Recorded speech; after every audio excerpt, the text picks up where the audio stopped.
ମଧୁବନ ଜଙ୍ଗଲରେ ପରି ଚଢେଇ ତା ସ୍ୱାମୀ କୁନା ସହ ରହୁଥିଲା। କୁନା ସବୁଦିନ ଆରପଟ ଜଙ୍ଗଲକୁ କାମ କରିବାକୁ ଯାଉଥିଲା। ସେ ଯେଉଁ ରାସ୍ତାରେ ଆରପଟ ଜଙ୍ଗଲକୁ ଯାଉଥିଲା ସେ ରାସ୍ତା ଜମା ଭଲ ନଥିଲା। ଦିନ ବେଳା ଦୁଷ୍ଟ ଚୋରମାନେ ସେ ରାସ୍ତାରେ ନିରୀହ ଚଢେଇଙ୍କୁ ଲୁଟୁଥିଲେ। ପରି, ଏବେ ମୁଁ କାମକୁ ଯାଉଛି, ତମେ ଏଇଠି ଘରେ ଥିବ, ବାହାରକୁ ଜମା ଯିବନି। ସେ ଗୋବରା ଟ୍ରାକ୍ଟରର ବ୍ରେକ୍ ଫେଲ୍, ବାହାରକୁ ଗଲେ ସେ ତୁମକୁ ଗାଡି ମଡେଇ ଦବ। ହଁ ତମେ ଯାଅ, ମୁଁ ଘରେ ହିଁ ଥିବି। ତାପରେ କୁନା ଘରୁ ବାହାରି ଗଲା। ଏମିତି କିଛି ସମୟ ବିତିଗଲା।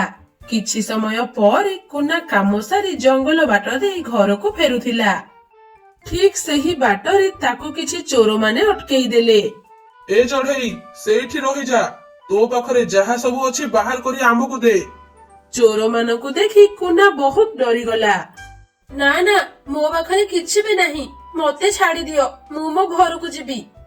କିଛି ନାହିଁ, ଆମେ ଭଲରେ ଜାଣିଛୁ ତୋ ପାଖରେ ପଇସା ଅଛି। ଚୁପ୍ କିନା ଆମକୁ ସେସବୁ ଦେଇଦେ, ନହେଲେ କିଛି ଭଲ ହବନି। ଏବେ ମୁଁ କଣ କରିବି? ପଇସା ନଦେଲେ ତ ଏମାନେ ମତେ ଯିବାକୁ ଦେବେନି। ଯାଉଛି ଏଠୁ ଦୌଡିବି।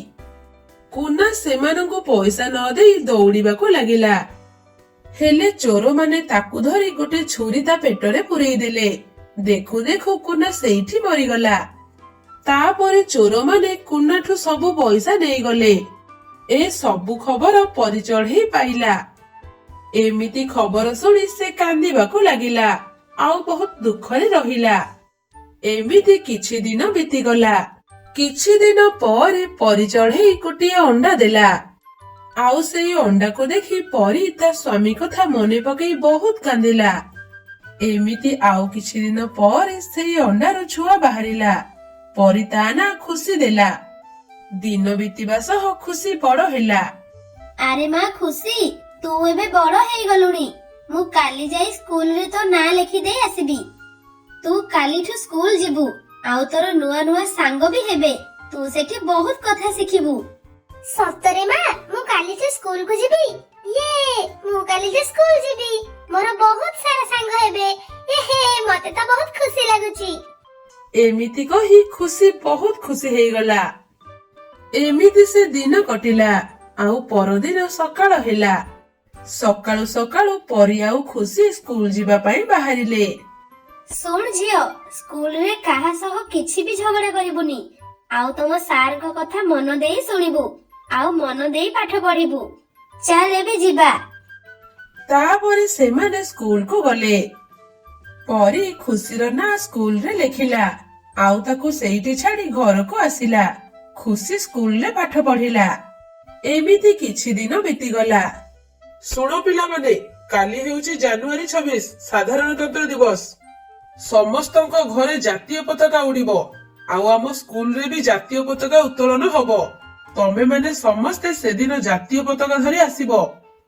ତମ ବାପା ମାଙ୍କୁ କହିବ ସେମାନେ ତମ ପାଇଁ ବଜାରରୁ ପତାକା କିଣିକି ଆଣିବେ। ଆଉ ତମେ ସବୁ ସେଦିନ ସକାଳୁ ଭଲ ସଫା ଡ୍ରେସ ପିନ୍ଧିକି ଆସିବ। ଆଜ୍ଞା ସାର୍। ତାପରେ ସ୍କୁଲ ଛୁଟି ହେଲା। ସବୁ ପିଲା ଘରକୁ ଆସିଲେ। ପରି ଚଢେଇ ତା ଘରେ ବହୁତ ଭଲ ମାଟିର ମାଠିଆ ତିଆରି କରି ବିକ୍ରି କରୁଥିଲା। ସେଇଥିରୁ ଯାହାବି ପଇସା ଆସେ ସେଇଥିରେ ମା ଝିଅ ଚଳନ୍ତି। ଗୋଟିଏ ଦିନ ମିଠୁ ଶୁଆ ପରି ଚଢେଇ ପାଖକୁ ମାଠିଆ ନବାକୁ ଆସିଲା। ପରି ଭଉଣୀ, ମୋର ଗୋଟେ ମାଠିଆ ଦରକାର, ମତେ ଗୋଟେ ଭଲ ମାଠିଆଟେ ଦିଅ। ହଁ ଭାଇ, ଦେଖ ଏଠି ତ ବହୁତ ସାରା ମାଠିଆ ଅଛି, ତମେ କୋଉଟା ନବ ଦେଖ। ମତେ ସେଇଟା ଦିଅ, ଆଉ ନିଅ ତମ ପଇସା। ଆଚ୍ଛା ଭାଇ, ମୋର ମାଠିଆ ଆଉ ଏତେ ବିକ୍ରି ହଉନି, ସେଥିପାଇଁ ଟିକେ ପଇସାର ଅସୁବିଧା ହଉଛି। ତମ ଘର ପାଖରେ ଯାହାର ବି ମାଠିଆ ଦରକାର ହବ ତମେ ତାକୁ କହି ମୋ ପାଖକୁ ପଠେଇ ଦବ। ମୋର 2 ପଇସା ରୋଜଗାର ବି ହବ। ଆଚ୍ଛା ହଉ, ଠିକ ଅଛି ଭଉଣୀ, ମୁଁ ଏବେ ଆସୁଛି। ତାପରେ ମିଠୁ ମାଠିଆ ନେଇ ସେଠୁ ଚାଲିଗଲା। କିଛି ସମୟ ପରେ ତା ଝିଅ ଖୁସି ସ୍କୁଲରୁ ଘରକୁ ଆସିଲା। ମା, କାଲି ହେଉଛି ଜାନୁଆରୀ 26, ଆମ ସ୍କୁଲରେ କାଲି ପତାକା ଉତ୍ତୋଳନ ହବ। ଆମ ସାର୍ କହିଛନ୍ତି ସମସ୍ତଙ୍କୁ ଗୋଟେ ଗୋଟେ ପତାକା ନେଇକି ଯିବା ପାଇଁ। ତମେ ମୋ ପାଇଁ ଗୋଟେ ପତାକା କିଣିକି ଆଣିଦବ।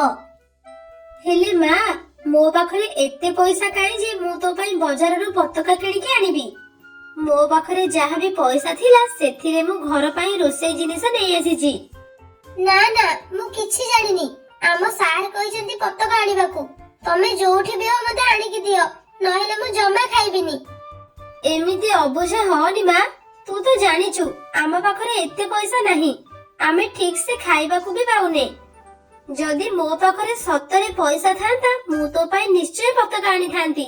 ହେଲେ କଣ କରିବି କହିଲୁ? ତୁ ଆଉ ଜିଦ୍ଦି କରିନି, ସ୍କୁଲରୁ ଆସିଲୁଣି, ଯା କିଛି ଖାଇଦବୁ। ପରି ତା ଝିଅକୁ ଯେତେ ବୁଝେଇବାକୁ ଚେଷ୍ଟା କଲେ ବି ଖୁସି ଜମା ବୁଝିଲାନି। ଖୁସି ସେମିତି ନ ଖାଇ ନ ପିଇ ରୁଷିକି ବସିଲା। ମୋ ମାଟା ପରା, ତୁ ଆଉ ରୁଷେନି, ଯା ଖାଇଦେ। ତୁ ନ ଖାଇଲେ ମତେ ଜମା ବି ଭଲ ଲାଗୁନି। ଠିକ ସେହି ସମୟରେ ତାଙ୍କ ଘରକୁ ଖୁସିର ସାଙ୍ଗ ପିଙ୍କି ଆସିଲା। ମାଉସୀ ନମସ୍କାର, ମୁଁ ଖୁସିର ସାଙ୍ଗ। ମତେ ଖୁସି ଥରେ କହୁଥିଲା କି ମୋ ମା ଭଲ ମାଠିଆ ତିଆରି କରନ୍ତି। ସେଥିପାଇଁ ମୋ ମା ଏ ପଇସା ଦେଇ ମତେ ପଠେଇଛନ୍ତି ଗୋଟେ ଭଲ ମାଠିଆଟେ ଆଣିବାକୁ। ଆଚ୍ଛା ହଉ ଝିଅ, ଆସ ଦେଖେ, ଏଠି ବହୁତ ସାରା ମାଠିଆ ଅଛି। ତତେ ଯୋଉଟା ଭଲ ଲାଗୁଛି ନେ। ତାପରେ ପିଙ୍କି ଗୋଟେ ମାଠିଆ ପସନ୍ଦ କଲା ଆଉ ତାକୁ ନେଇ ପରୀକୁ ପଇସା ଦେଲା।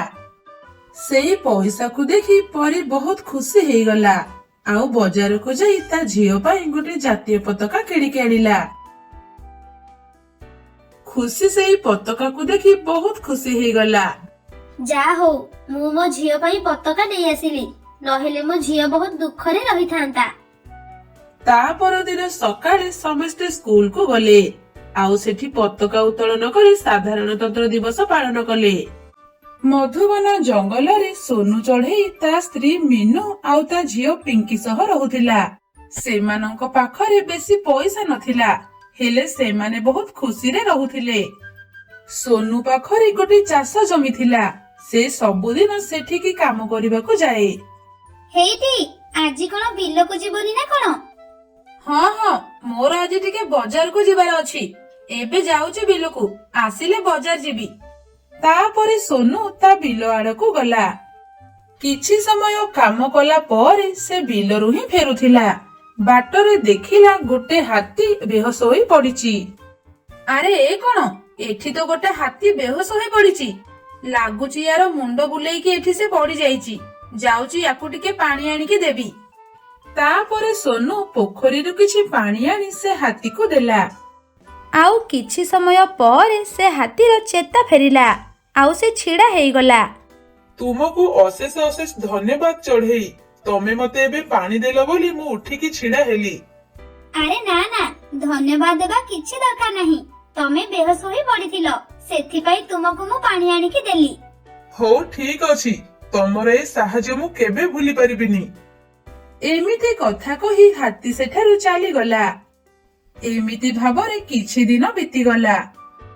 ଗୋଟେ ଦିନ ସୋନୁ ଯେତେବେଳେ ତା ବିଲକୁ ଯାଉଥିଲା ସେତିକି ବେଳେ ତାର ପେଚା ଜମିଦାରଙ୍କ ସହ ଭେଟ ହେଇଗଲା।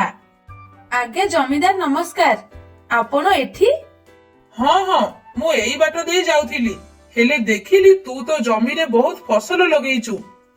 ଆଜ୍ଞା ଜମିଦାର, ବିଲରେ ଟିକେ ଅଧିକ ପରିଶ୍ରମ କରିବାକୁ ପଡୁଛି, ସେଥିପାଇଁ ମୋ ଫସଲ ସବୁ ଭଲ ହେଇଛି। ଆଚ୍ଛା, ତାହେଲେ ତୁ ଗୋଟେ କାମ କର, ମୁଁ ତତେ ମୋ ଜମିର ଅଧା ଭାଗ ଚାଷ କରିବାକୁ ଦଉଛି। ତୁ ସେଥିରେ ଭଲସେ କାମ କର, ଆଉ ଯାହା ବି ଫସଲ ହବ ସେଠି ତୋର ଅଧା ଆଉ ମୋର ଅଧା। ପେଚା ଜମିଦାରଠୁ ଏମିତି କଥା ଶୁଣି ସୋନୁ ବହୁତ ଖୁସି ହେଇଗଲା ଆଉ ସେ ତାଙ୍କ କଥାରେ ରାଜି ହେଇଗଲା। ଆଜ୍ଞା ଜମିଦାର, ମୋର କିଛି ଅସୁବିଧା ନାହିଁ। ମୁଁ କାଲିଠୁ ଆପଣଙ୍କ କ୍ଷେତରେ କାମ କରିବା ଆରମ୍ଭ କରିଦେବି। ସୋନୁ ମନେ ମନେ ବହୁତ ଖୁସି ହୋଇ ତା ଘରକୁ ଫେରିଲା ଆଉ ତା ସ୍ତ୍ରୀ ମିନୁକୁ ସବୁ କଥା କହିଲା। ବୁଝିଲ, ଆଜି ବାଟରେ ପେଚା ଜମିଦାର ମୋର ଦେଖା ହେଲେ। ମୋ କାମକୁ ଦେଖି ସେ ତାଙ୍କ ଜମିର ଅଧା ଭାଗ ଚାଷ ମତେ କରିବାକୁ ଦେଇଛନ୍ତି। ଏବେ ମତେ ଟିକେ ଅଧିକ ସମୟ ପରିଶ୍ରମ କରିବାକୁ ପଡିବ। ତମେ ଜମା ଚିନ୍ତା କରନି, ମୁଁ ବି ତମ ସହ କାମରେ ତୁମକୁ ସାହାଯ୍ୟ କରିବି। ସେହି ଜଙ୍ଗଲରେ କାଳୁ କାଉ ତା ସ୍ତ୍ରୀ ରାନୁ କାଉ ସହ ରହୁଥିଲା।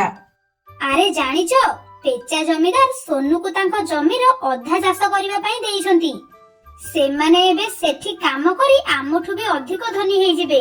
ଆମକୁ କିଛି ଗୋଟେ କରିବାକୁ ପଡିବ। ଆରେ ତମେ ଜମା ଚିନ୍ତା କରନି, ମୋ ମୁଣ୍ଡକୁ ଗୋଟେ ଭଲ ଉପାୟ ଆସିଛି। सोनू ଯେତେବେଳେ ଜମିଦାରଙ୍କ ଜମିରେ ଫସଲ କରିବ ମୁଁ ଯାଇ ତାଙ୍କ ବିଲରେ ବିଷ ଔଷଧ ପକେଇଦେବି। ତାପରେ ସେ ସବୁ ଫସଲ ନଷ୍ଟ ହେଇଯିବ। ଏମିତି ସେମାନେ ସୋନୁର ଫସଲ ନଷ୍ଟ କରିବା ପାଇଁ ଯୋଜନା କଲେ।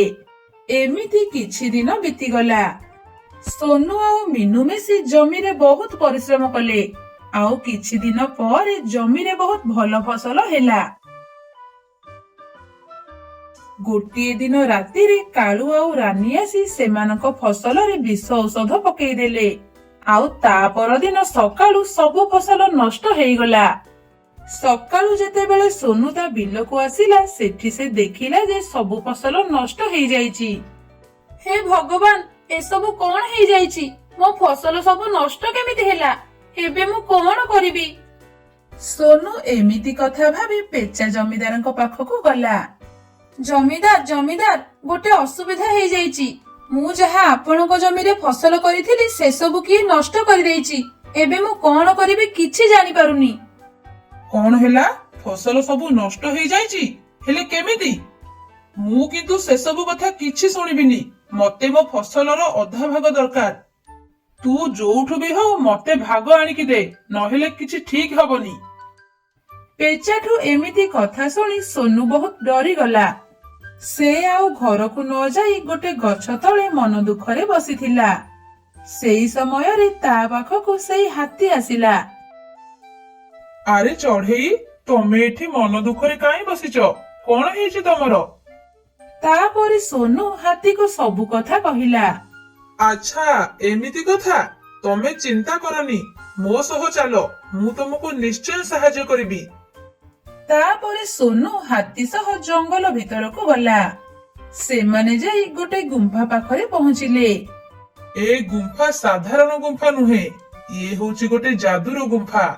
ଯାହାର ସତରେ କିଛି ପଇସା ଦରକାର ଏଇ ଗୁମ୍ଫା ତାକୁ ପଇସା ଦିଏ। କିନ୍ତୁ ହଁ, ଯଦି ତୁମର ସତରେ ପଇସା ଆବଶ୍ୟକ ତେବେ ଏ ଗୁମ୍ଫା ତୁମକୁ ନିଶ୍ଚୟ ସାହାଯ୍ୟ କରିବ, ନହେଲେ ତମ ସହ କିଛି ଠିକ ହବନି। ନା, ମୋର ସତରେ ଏବେ ପଇସାର ନିହାତି ଦରକାର ଅଛି। ତାପରେ ସୋନୁ ସେ ଯାଦୁର ଗୁମ୍ଫାକୁ କିଛି ପଇସା ମାଗିଲା। ଆଉ ସେ ଗୁମ୍ଫା ତାକୁ କିଛି ପଇସା ବି ଦେଲା। ତାପରେ ସୋନୁ ଯାଇ ପେଚା ଜମିଦାରଙ୍କ ପଇସା ସୁଝିଦେଲା। ହେଲେ କାଳୁ କାଉ କାନରେ ଏକଥା ପଡିଗଲା। ଆଉ ସେ ଯାଦୁର ଗୁମ୍ଫାର ଠିକଣା ମଧ୍ୟ ପାଇଗଲା। ଗୋଟେ ଦିନ କାଳୁ ସେଇ ଯାଦୁର ଗୁମ୍ଫା ପାଖକୁ ଗଲା। ଯାଦୁର ଗୁମ୍ଫା, ମୋ ସ୍ତ୍ରୀ ଦେହ ବହୁତ ଖରାପ, ମତେ କିଛି ଟଙ୍କା ଦରକାର।